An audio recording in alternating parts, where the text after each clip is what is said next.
The Hound is in it. What's the story, YouTube? This is Heritage, and this is my Jumanji The Next Level review. Finally got around to seeing this one today.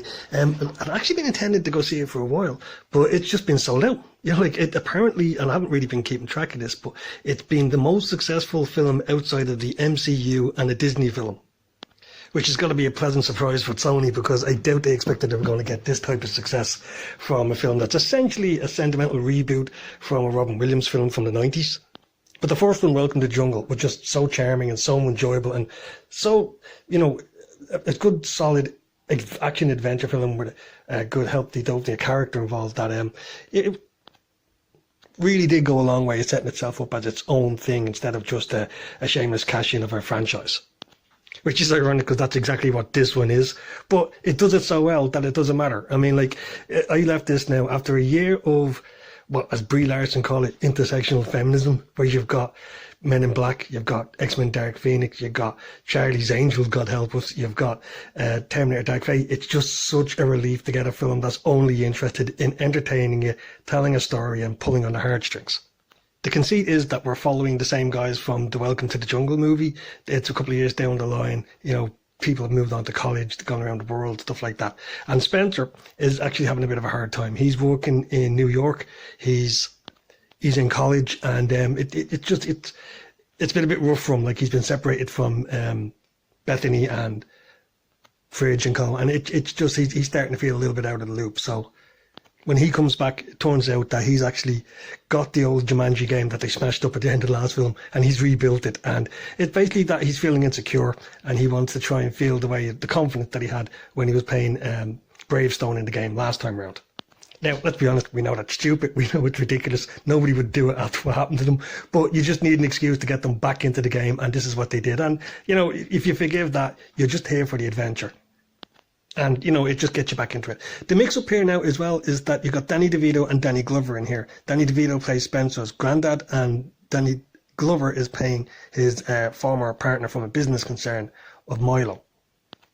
They're estranged and they're friends, and, you know, like, it's just about how they get back together and stuff, and they get sucked into the game. So they're like the audience view again for those who didn't see the last film, you know, like where they're playing off all the tropes of body swapping and the like. And I gotta be honest, it's funny to watch Kevin Hart and The Rock play two outfits, basically, and Kevin Hart does it very well. I mean, he's actually channeling Danny Glover at times.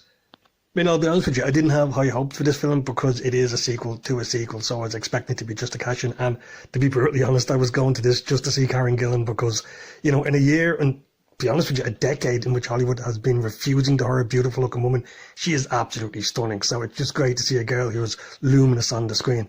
And it actually turned out to be a really good action film, a really good family film. Like, it is, like, ideal for the Christmas period, that if you're going to go with the family and just sit down, chomp the popcorn and have a bit of a laugh. And it's got a good sentimental message to it. It's got a good tone and feel to it, and you'll just go in there, you'll feel good. I'll be honest with you, there's a bit that's a revelation that comes on between Milo and Spencer's granddad character that, you know, actually did bring a tear to my eye. Like, I didn't think they'd get a little bit as heavy as they did in that direction, but like it was really good.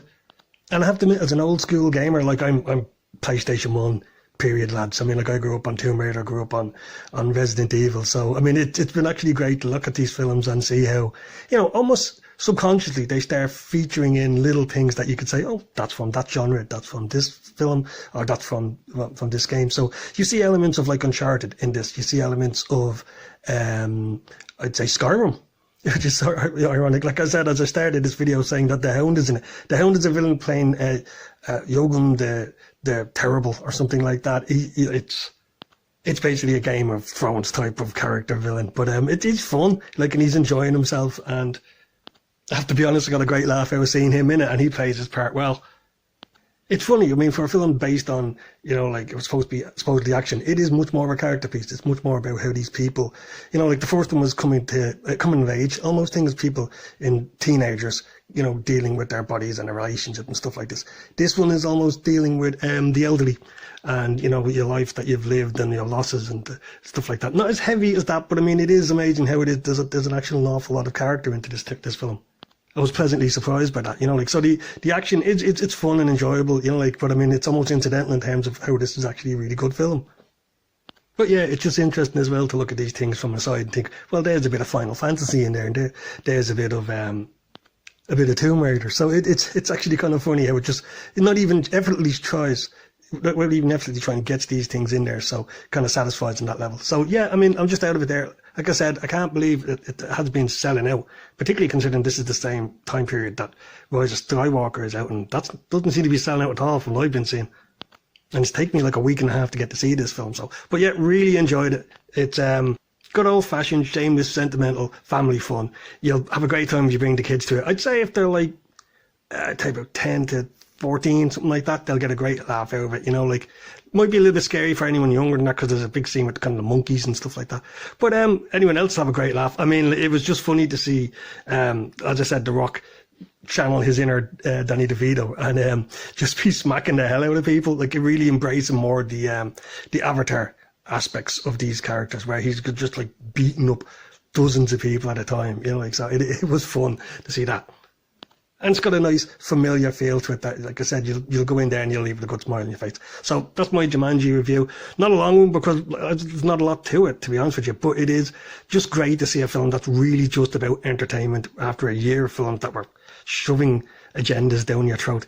This is not like that at all. I can understand exactly why it's doing really well at the cinema, because it's an all-rounder for everyone. So I'd say it's about a 7.5 out of 10. I'd say as good as the first one and fun, and it touches on the other characters that are there. Everyone gets something to do, and it's just really nice to see a film like this still being made. So there you go. That's my Jumanji review. If you like this, like and subscribe, share with whoever you want to, and thanks for listening.